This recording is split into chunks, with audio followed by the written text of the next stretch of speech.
поки на Росії тривають атаки, летять дрони, декого з європейських лідерів це абсолютно не бентежить. І він спокійно планує собі візити до Російської Федерації. Зокрема, от вчора ввечері з'явилось повідомлення про те, що прем'єр-міністр Угорщини Віктор Орбан всього через декілька днів після того, коли був в Україні, нагадаємо, вирішив відвідати Путіна і приїхати з візитом офіційним до Москви. Вчора про це масово почали повідомляти місцеві угорські різні медіа, журналісти, так, і от казали, що Віктор Орбан дійсно сьогодні, 5 липня, вирушить до Москви і, власне, сьогодні може відбутися така зустріч. Ну, а тим часом офіційно наразі повідомлень від уряду Орбана, скажімо так, від його прес-служби ніяких не було, але, наприклад, їхній керівник, прем'єр-міністра Угорщини, прес-служби повідомив, що Орбан візьме дійсно участь у саміті Організації тюркських держав в Азербайджані, і станеться це 5 і 6 липня. І от бачимо якраз допис, так, уже, власне, навіть реакцій про те, що Орбан планує їхати до Москви. Глава Євроради Шарль Мішель вчора опублікував допис у Твіттері і написав про те, що, скажімо так, немає ніяких прав Орбан представляти Євросоюз офіційно у Москві. Каже, що Європейська Рада має чітку позицію: Росія – агресор, Україна – жертва. І жодні дискусії про Україну не можуть відбуватися без України. І от бачимо дійсно, що буквально нещодавно Орбан тільки відвідав Україну. Це був перший візит за 12 років.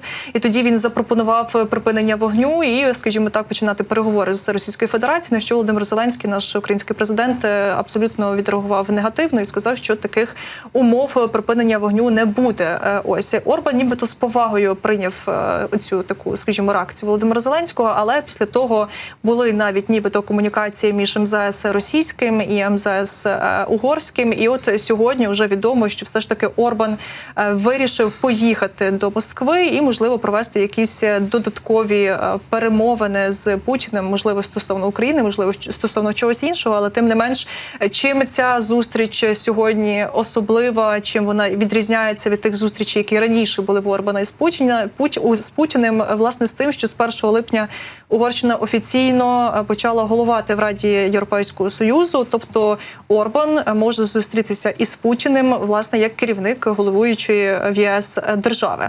Ну от будемо бачити, насправді, чи буде ця зустріч, чи ні, але от вчора угорські ЗМІ масово підкреслювали, що, скажімо так, такі зустрічі, як і візит в Київ, вони плануються дуже заздалегідь, тому що триває величезна організаційна робота, і Орбан точно міг знати, що відвідає Путіна цього тижня, коли вже спілкувався із президентом Володимиром Зеленським. Ну, невідомо, чи говорив він про свої плани президенту чи ні, але, нагадаємо, так просував якраз угорський лідер ідею невідкладного перемир'я, яка є у всіх проросійських мирних планах, але чомусь не став на ній наполягати. Тож така от історія сьогодні, 5 липня, можливо, Орбан буде все ж таки у Москві, будемо слідкувати за цією подією обов'язково і будемо бачити, чи все ж таки будуть якісь там перемовини між Орбаном та Путіним чи ні. Орбан, напевно, хоче якийсь такий додатковий титул, залишитися в історії як миротворець. Орбан – миротворець. Саме так він хоче, щоб його називали. Зрештою, в лідера Туреччини Ердогана раніше були подібні амбіції. Зараз вже з Москви лунають такі ремарки про те, що Ердоган їм не підходить як посередник. Про заяви Путіна, власне, які лунали в Казахстані, в Астані, ми про це ще будемо говорити згодом в ефірі. Але от куди Орбан ще міг би відправитися точно, якщо його реально цікавить ситуація наслідків російської агресії на українській землі, то це в Маріуполь. От нехай попросить Путіна, щоб він його звозив в Маріуполь, показав ситуацію на Приазов'ї, на окупованих територіях. Можливо, тоді Віктору Орбану стане щось більше зрозуміло, скажімо так, про наслідки російської агресії. Хоча ясно, що він людина, скажімо так, далеко не дурна і розуміє, і навіть, скажімо так, з багажем свого досвіду, що насправді Росія витворяє на окупованих територіях, якими є наслідки російської агресії, якими вони можуть бути для Європи, але тут Орбан бавиться вже у свою політичну кар'єру.